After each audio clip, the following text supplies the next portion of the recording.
Mataji, Right? okay from all of us. Hare Krishna. Oh, okay, Mataji. So I've shared the lyrics on the group. I'll just get the meaning and then we will start.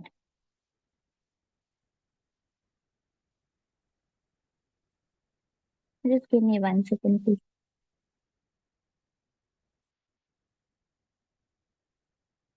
Okay.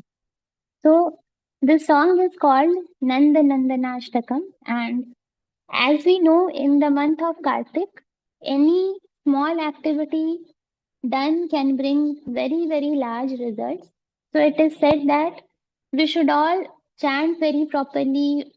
We should try to chant more numbers than we usually do, more than 16 rounds. And we should sing, like, there are a lot of activities that can be done. So, five main activities, those are given in Padma Purana. Uh, Waking up early and then taking bath, because Kartik Snan is very, very auspicious and very, very important.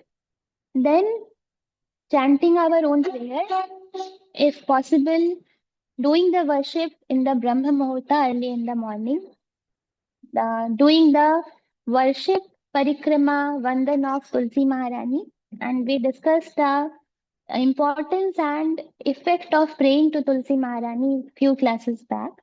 And the last instruction given in Padma Purana is Guru Agya Palan. So whatever our Guru has given for us, the niyams, the regulations that we have got from Srila Prabhupada, following all of that, if we simply follow their instruction and perform all these things, we will make a lot of progress. And as we read in the Das Nam Aparad, the most critical kind of Nam Aparad is Vaishnava Aparad. So we are reading these days Art of Chanting book, and there are many, many pages given in that the Vaishnava Aparad is the most difficult one to overcome. But if we simply follow the instructions of Sri Guru and we keep on performing our austerities, then we can get rid of them at one point, and then we will start tasting some rasa in our chanting.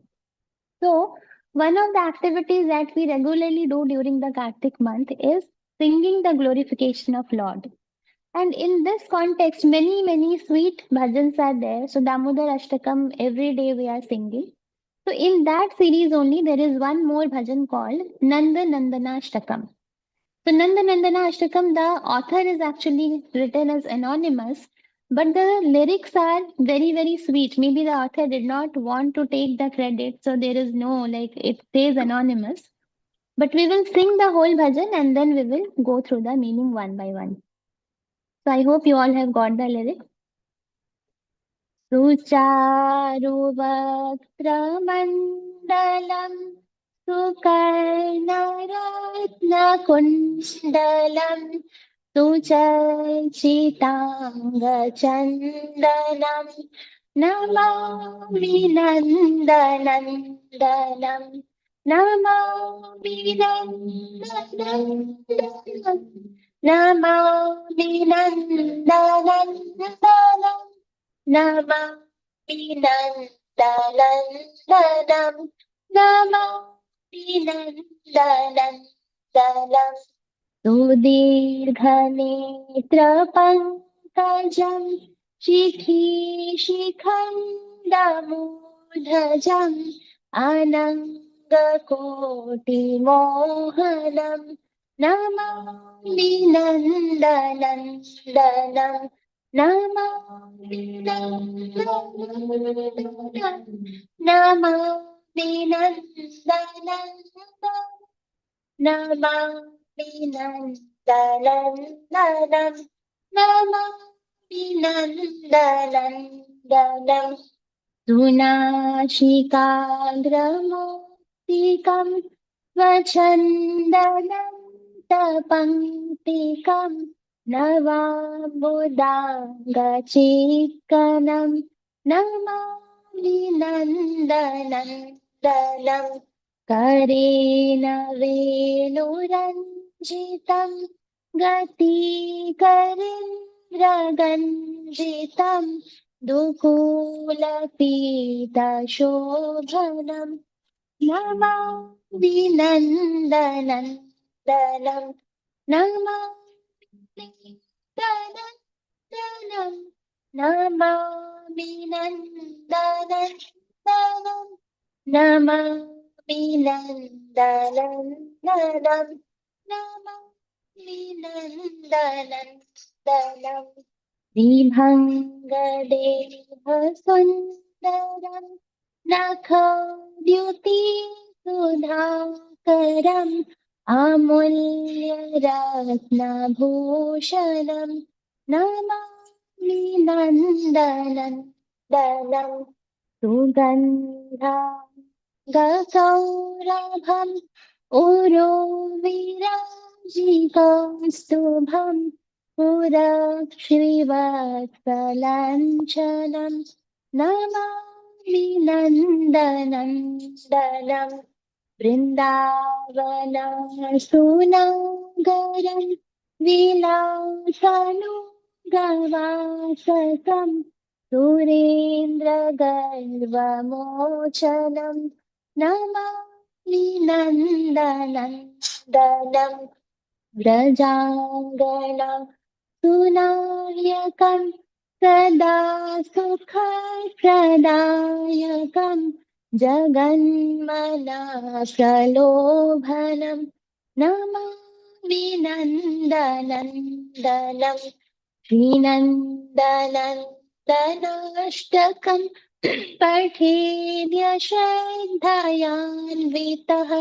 तरेर्भवाम्भिदोस्तरं लभेतदाङ्घ्रियोर्मखं Namami नन्दनन्दनं Namami नन्दनन्दनं Namami नन्दनन्दनं Namami नन्दनन्दनं. Let's go through the meaning. Sucharu Vaktramandalam, Sukarna Ratna Kundalam. In all the 8 phrases, Ashtakam prayers, the glorification of the form, Leela, Gun are explained in this bhajan. So it starts with glorifying the extremely delightful and beautiful face of Lord Krishna. And in very few bhajans, we see that in many of the bhajans, Krishna would be called as a darling son of Yashoda, Mother Yashoda. But in very, very few songs, we see that Lord is called by the name of his father, Nanda Nandana. So Nanda means one who gives pleasure, Ananda. And Nanda Nandanam, one who gives pleasure to the source of pleasure, which is Nanda Maharaj. So Sucharu Vaktra Mandalam Sukarna Ratna Kundalam. I offer pranam to Nanda Nandana, whose face is extremely delightful. Sukarna Ratna Kundala. Kundala means a earring. So Lord's face is like a lotus, and in that lotus face, 2 lotuses are his ears, and in those 2 lotus ears, beautiful earrings are hanging. So Matsya Kundala, as we know, Krishna wears earrings like that of a fish shape. And Sucharchitanga Chandanam Namami Nanda Nandanam. His anga is Sucharchita. His anga is fully decorated with Chandana.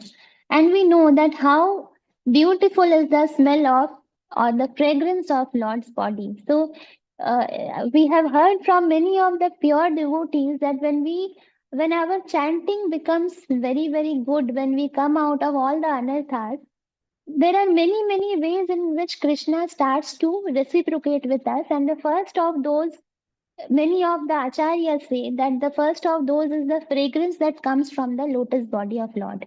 So Lord always wears the chandana. In the next paragraph, Sudirgha Netra. Sudirgha, very, very large eyes. Sudirgha Netra Pankajam, and his eyes are like lotus, so fully bloomed lotus. Shikhi Shikhanda Moordhajam, and whose head is beautifully adorned with arrangement of peacock feathers. So when we read the 10th canto of Srimad Bhagavatam, There we come across the one verse, Barha Pidam Natvara Vapuhu Karnayor Karnikaram in the Venu Geet. That Lord always wears the peacock feathers because, and peacocks also, when they see Lord, how we know that peacocks start dancing when there is a newly formed cloud and when the rain is just about to come out of ecstasy, the peacocks start to dance. When they see the lotus face of Sri Krishna, they feel that it is like the cloud only. So then he is always surrounded by the dancing peacocks, and to honor them, he puts their feather on his head. So his head is always beautifully adorned with arrangement of peacock feathers. And then now Ananga Koti Mohanam Namami Nanda Nandanam. I offer my prayers to that Nanda Nandana who enchants millions of cupids. So cupids chants others through their arrows, but Krishna is called Madan Mohan, who is even enchanter of the cupids. Then Sunasi Kagra Moktikam Swachanda Danta Panktikam. Even the like till now we have spoken about the ears and then the face, but even his nose is very, very beautiful, from which an elephant pearl is hanging. Swachanda Danta Panktikam, and his teeth are immensely effulgent and arranged in a pankti. So, in one of the lectures, I was hearing that when Yashoda Ma looks at the baby face of Krishna, she calls him through the name Lotus. So she tickles his tummy and then she says, this one lotus is here. Then she tickles his hands and she says, two lotus hands are there. She tickles his nose and says, no, lotus nose is there. So entire body is like lotus. And then Yashoda Ma looks at the teeth and she will start counting the teeth. Like one, two, three. So all the teeth of Lord are arranged like this pearls of Anardana, Anar, the pearls that we see, how beautifully it is arranged. So even it is like the teeth is so beautiful and very neatly arranged in a pankti. Navam Budanga Chikkanam Namami Nanda Nandanam. His Navam Budanga, newly formed cloud. The complexion of Lord's body is more beautiful and lustrous than a freshly formed rain cloud, which is like bluish black in color. So even more, the cloud looks very beautiful, but Krishna's effulgence of his body is even like million times more than the beauty of that freshly formed cloud. Karena Venuranjitam Gati Karindra Ganjitam. In the fourth para it says that his lotus hands hold the flute and Gati Karindra Ganjitam. When Krishna walks, it defeats even that of an impassioned elephant. So Gajar, the walking of an elephant is considered to be very, very graceful, especially if it is intoxicated. And in the Brahma Samhita prayers, in the last verse, we read that in the Goloka, every step is a dance and every word is musical. So when Lord walks, it is like dancing. And when he walks, it looks even more beautiful than the gait of an impassioned elephant. Dukula Pita Shobhanam Namami Nanda Nandanam. And his dark limbs are beautified by a yellow shawl. So Lord is called Pitambara. He is always wearing a very shiny, beautiful yellow dhoti. And we can, like, it is beyond our imagination, but even if we just think about the color combinations, like a bluish black cloud color adorned with an yellow, like contrasting yellow dhoti, how beautiful that would look. Tribhanga Deha Sundaram Nakhadyuti Sudhakaram. Lord is called Tribhanga Lalit because his posture is like threefold bending posture. So at this point, we can just close our eyes and we can recall the image of Shri Radha Ramanji. How beautiful he looks in some of the pictures, like I think from their temple only they were sharing that on some of the days, I don't know if you have looked at his teeth. So now that we are reading, so on in you can see then in some of the pictures, the teeth of Sri Radharamanju is clearly visible. So I was hearing that when Lord is very, very pleased, or some festival is there and he really enjoyed the festival. So on that day, everybody can see the teeth clearly. So I was asking one Mataji, is it like really true that Radharamanji is smiling on some days and we can see the teeth clearly, or somebody is really putting those teeth? So then somebody told me, no, no, it is like his miracle actually. On some days when he is very pleased with the seva, he will start smiling. And many, many saints from the Vraj Bhumi says that Radha Ramanji is the most, like he has stayed in Vrindavan, he has not gone anywhere, and he is the one who reciprocates the most. So we can see his teeth, very, very beautiful looking teeth, and his posture is clearly visible, like the three bending posture, and adorned with very, very beautiful jewelries. So he looks very, very elegant. And Amulya Ratna Bhushanam Namami Nanda Nandanam.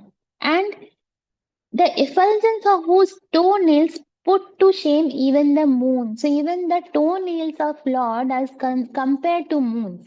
In total, I think 25 moons or something, like Lord's entire body is compared with that. And in that, the toenails are like one moon. So one toenail is one moon. And on those toenails, with that toenails, he also wears a pile, which looks very, very beautiful. So many jewels and many ornaments are adorned on Lord's body. Sugandha anga saurabham uro viraji kaustubham. The body of Lord exudes a specially beautiful fragrance because none of us, like, I don't know about many of the, like, maybe pure devotees have experienced it, but it is beyond our imagination how beautiful that fragrance may be. If the normal flowers of this world that Lord has created, if those are that like beautifully fragrant, we cannot even imagine how beautiful will be the creations in the upper planets, and how beautiful would be the fragrance of the creator who has created all of these. So his body exudes a very, very beautiful fragrance, and his broad chest is adorned with Kaustubha jewel and the mark of Sri Vatsa, where Sri Lakshmi ji resides. Vrindavana Sunagaram Vilasanuga Vasasam. I offer pranam to Nanda Nandana, who is the expert lover of Vrindavan and who performs immaculate pastimes and who is attired in clothes which are suitable for those pastimes. Surat Srivatsalanchanam Namami Nanda Nandanam. Yeah.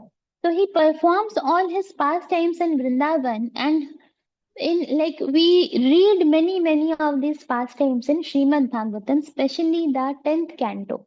So it is said that studying the 10th canto in the Kartik month especially is very, very auspicious, but one should not jump to 10th canto directly without going through the first 9 cantos, otherwise there is a chance of making a lot of aparadh.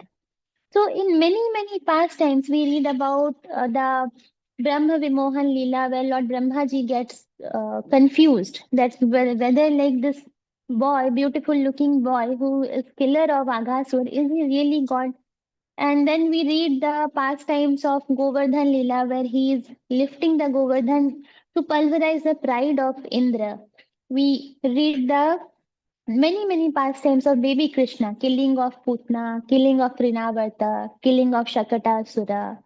And in all these pastimes, the the beauty of Lord matches with his power actually. So when we reach till 10th canto, we can experience that how powerful is Krishna. Although he is like here we are calling him Nanda Nandana, so baby Krishna. So sometimes like those who are not, especially like Mayavadis, those who are not studying like these leelas, they will never be able to understand that how can like somebody as beautiful and as adorable, as soft as baby Krishna perform these pastimes. So in the seventh verse, the pastime of lifting the Govardhan hill and pulverizing the pride of Indra is mentioned. Further, Vrajangana Sunayakam Sada Sukha Pradayakam, Rajangana, the gopis. Nandanandana is the lover of Raja gopis, and he perpetually delights them and who enchants the minds of all living entities. So the name Krishna itself means one who attracts towards himself. So Jaganmana Pralobhanam Namami Nandanandanam.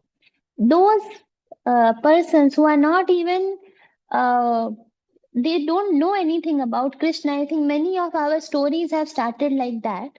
Simply by hearing about Krishna, simply by looking at his picture, we have experienced some kind of attraction which is beyond our understanding.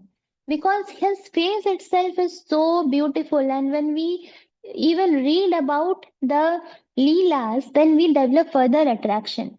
So, Krishna himself, as his name suggests, he is able to attract the minds of all living entities through many, many routes.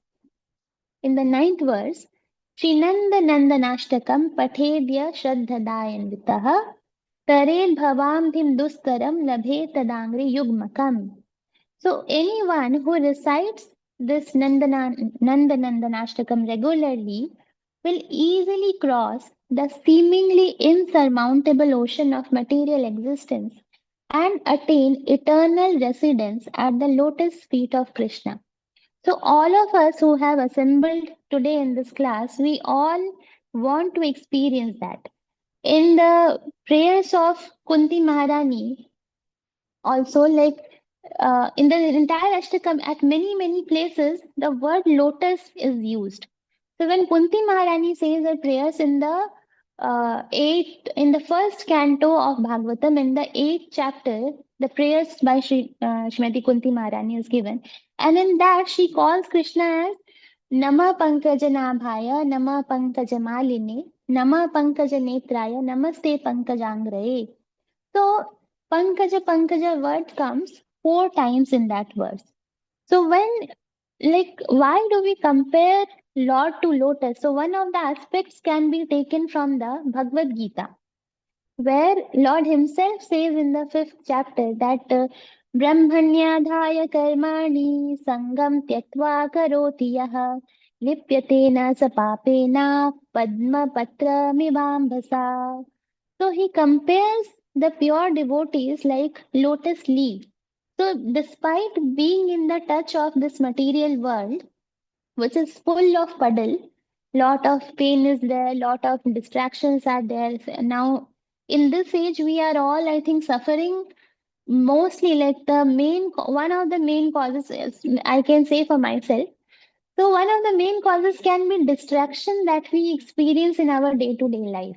So although all of us are having 24 hours, the distraction in general through the mobile phones mainly it is so much. Like sometimes when the notification comes, we cannot just avoid the urge to look at it. So there is so much of distraction, but pure devotees are compared to that of lotus leaf, who despite being in the puddle are remaining untouched by that.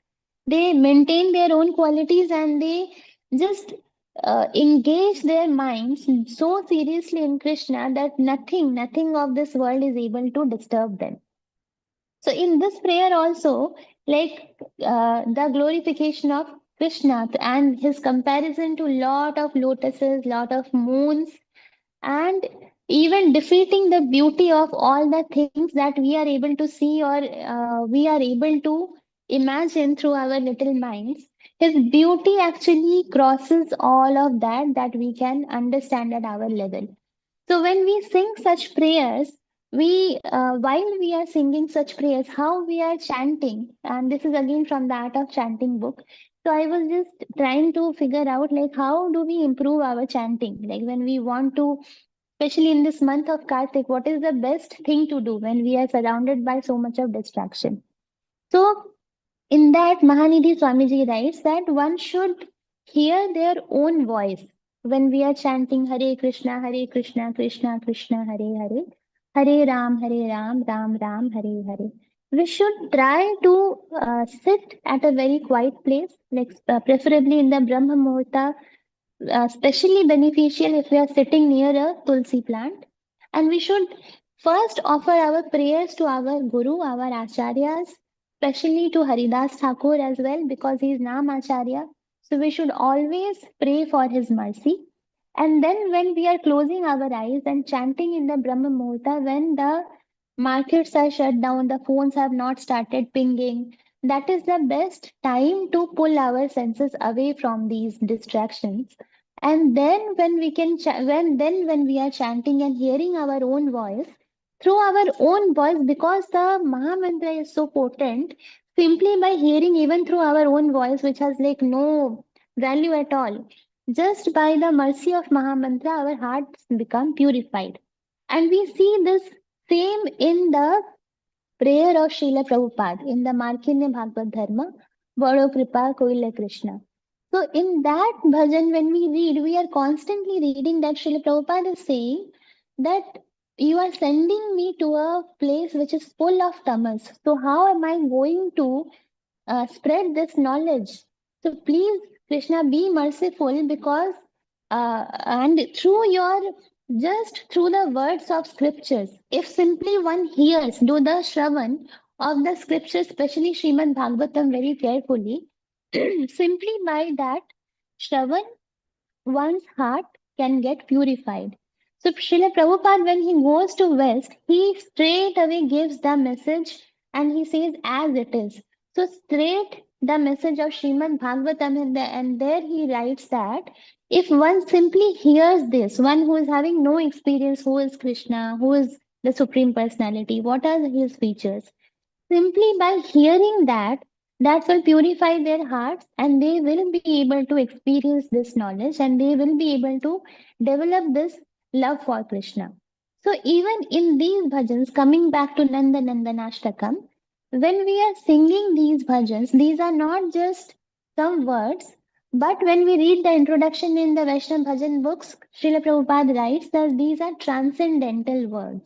So, although it can appear like simply a beautiful arrangement of all the words in melody, if we try to sing this with the vision in our mind, for example, if we are speaking about Krishna's ears, Krishna's nose, and how his teeth are beautifully arranged, how his nose is having a pearl ring, his ears are having some beautiful earrings, he's wearing payal. So when we meditate on this form, if we start from the payal, like in the beginning stages, when we are starting our sadhana, again, Srila Prabhupada writes this in the second canto of Bhagavatam that we are reading now, that one should control the senses first. Like if one knows how to do breathing exercise and like one is starting to chant, for them it is valid. That we should not straight away jump to the face of Lord when we are taking darshan. Even in the temples, when we are entering, we should start from the lotus feet. So if we, when we are singing this bhajan, if we, or when we are chanting our rounds, if we simply meditate on that lotus feet, and if we look at the pictures, the feet, lotus feet are looking so beautiful with the anklet and one tulsi leaf. On some days, flowers will also be there. So the red lines are there on the near the foot, the ankle. The red alta is there. There's a small tulsi leaf which is like it is hard to compare like which one is looking more beautiful. The tulsi leaf is looking beautiful because it is on the lotus feet, or the lotus feet is looking more beautiful because like a beautiful green dot, Srimati Tulsi Devi's leaves are placed there.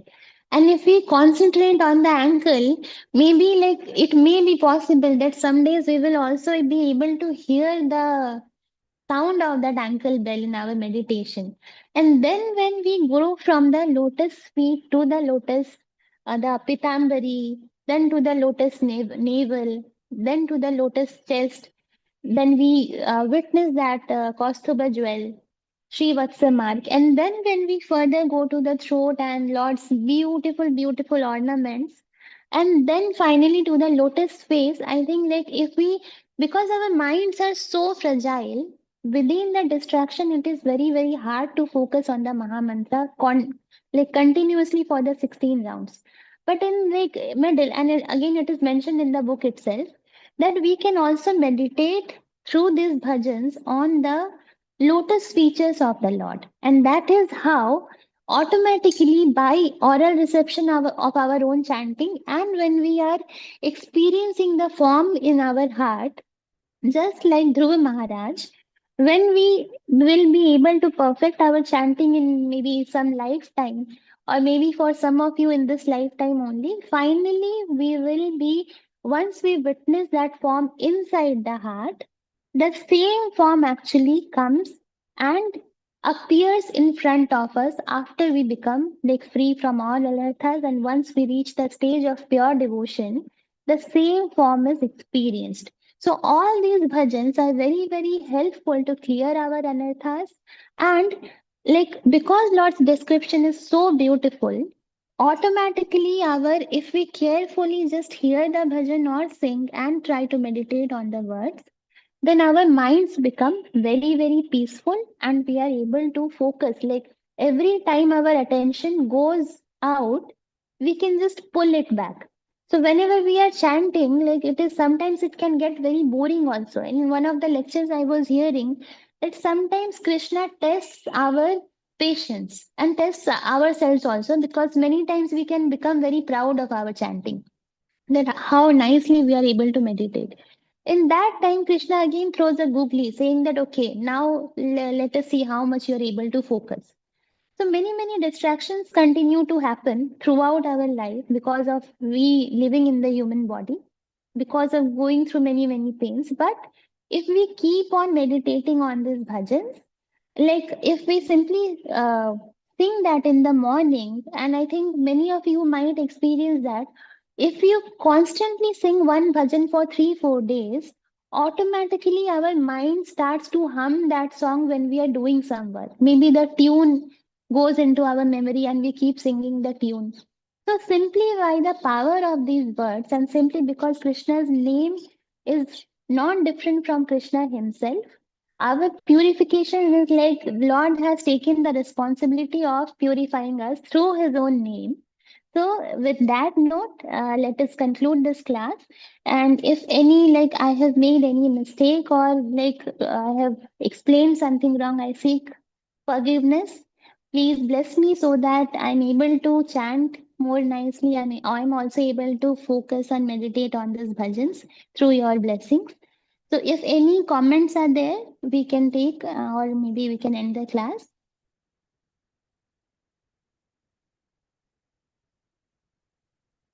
Hare Krishna. Mataji, I hope I was audible clearly throughout the class.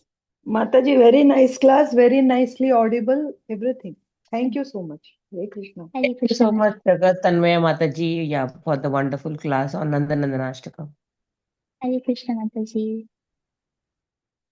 Okay, so if no Hare more Krishna. comments, mhm. Wonderful, Hare Krishna. wonderful class. Hare Krishna, Mataji. Okay. Mataji, with your permission, may I end the class? वाञ्छाकल्पतरुभ्यश्च कृपासिन्धुभ्यैव च पतितानां पावनेभ्यो वैष्णवेभ्यो नमो नमः. Thank you everyone for giving me an opportunity to purify my tongue in this very holy and blissful month of Kartik. Please bless us so that we can progress and we can chant lively. Hare Krishna.